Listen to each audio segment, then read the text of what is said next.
Quand vous êtes dans la tradition musulmane, on vous dit que quand vous discutez d'un fait, il faut dire sous l'influence de quel disciple de Mahomet que vous vous placez.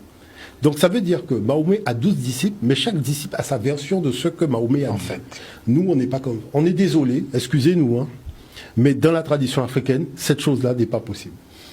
D'accord? Parce que les faits scientifiques sont des faits scientifiques. Quand on parle de balance, c'est une notion de précision, une théologie qui introduit la balance. Vous comprenez ce que ça veut dire par là? Ça veut dire que là, on n'est pas là pour jouer. On n'est pas là pour faire des tours de passe-passe ou avec une baguette magique, j'ai des épines dans la tête et j'ai déjà racheté tes péchés. Mais comment fait-on pour inventer des escroqueries comme ça? Hein? Grande question. Comment fait-on?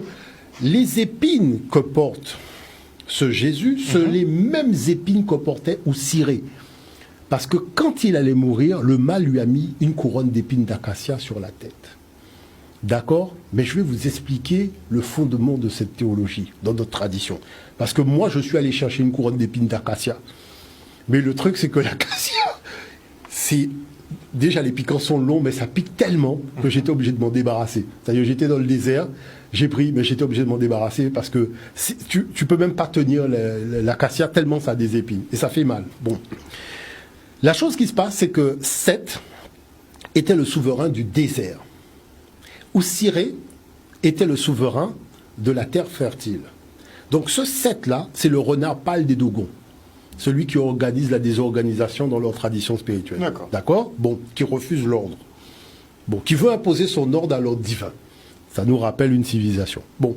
Et à partir de ce moment-là, oui, parce qu'il y a une civilisation qui a décidé que le manguier, quand il porte une seule fois dans l'année, ça nuit au business de ceux qui organisent le jus de mangue. Donc il faut organiser des manguiers. Il faut revoir la nature. Voilà, donc il faut introduire dans la nature des choses qui ne correspondent pas à la nature divine, de manière à faire en sorte que le manguier puisse porter 6 fois dans l'année et que le business puisse fonctionner. Et après, ça on appelle ça un jus de mangue. Alors que le manguier ne sait pas faire des mangues. Vous voyez, donc c'est de ça dont on s'en comprend. Bon. Toujours est-il qu'il allait mourir et ressusciter. Mais le fait de lui avoir mis la couronne d'épines d'acacia sur la tête, c'est qu'il est devenu le souverain de toutes les terres. À la résurrection, il devient le souverain des terres fertiles et du désert. Voilà comment, par, je dirais tout simplement, ce mal qui agit par orgueil, s'est piégé lui-même.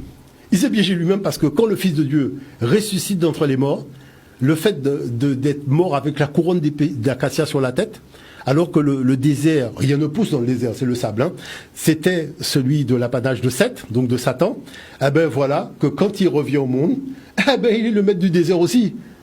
Et c'est là qu'il a tout perdu. Donc il faut comprendre la chose, parce que les Européens, comme ils ont essayé d'échafauder du bricolage spirituel avec leur affaire pour mettre une épine d'acacia là où il n'y en a pas, donc il faut bien inventer une escroquerie de l'épine d'acacia. Mais nous, on peut l'expliquer. D'accord? Et n'oubliez pas que dans les textes sacrés africains, Oussiré est appelé le seigneur des épines d'acacia. Donc on ne va même pas discuter. Bon. Vous nous avez aussi expliqué les 7 plaies d'Égypte, il y avait des explications scientifiques. Oui, totalement. Mais la chose qu'il faut comprendre, c'est que dans toutes ces choses-là, il y a des dossiers qu'il faut soulever. Est-ce qu'on peut voir le document suivant? Parce qu'il y a des choses très intéressantes.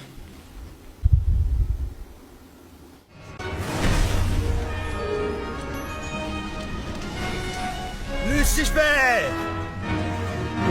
Suis-moi, Michel. Soumets-toi et partage mon triomphe. Ou subis l'éternelle défaite. Sache que je ne te crains pas, Lucifer, car je suis au service du Seigneur. Bien dommage.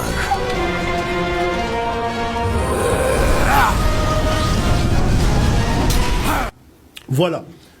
Donc là, c'est puissant. Et je vais vous dire pourquoi c'est puissant.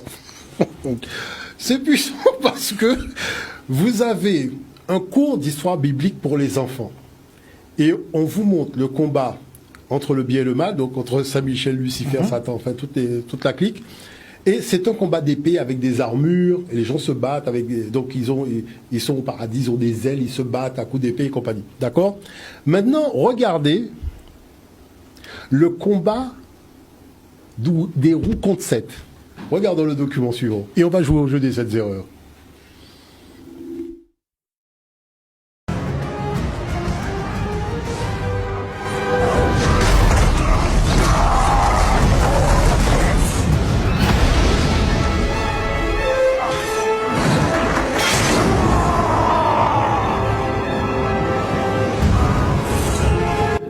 Là, franchement, vous ne pouvez pas me dire que l'occidental n'a pas copié la théologie africaine. Ah, le très grand. Non, là, franchement, je veux bien qu'on discute. Mais là, c'est échec et mat. D'accord? C'est-à-dire que si, pour faire le combat entre Hérou et Seth, Satan, là, on fait des hommes mi-hommes, mi-oiseaux avec des ailes qui se battent avec des épées, vous voyez bien qu'il y a une dépendance du matériau théologique chrétien, puisque pour faire la même chose, ils empruntent les mêmes idées de nos ancêtres. Vous comprenez l'affaire?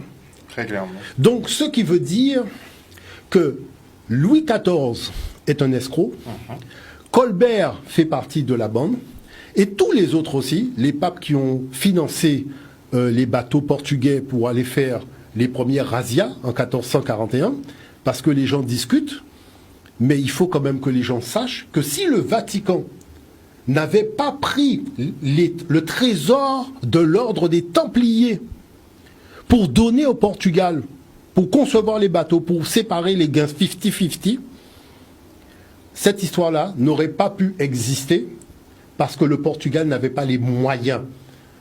On va me demander pourquoi les Portugais n'avaient pas les moyens. Parce que depuis le 8e siècle, le Portugal et l'Espagne étaient sous domination arabe.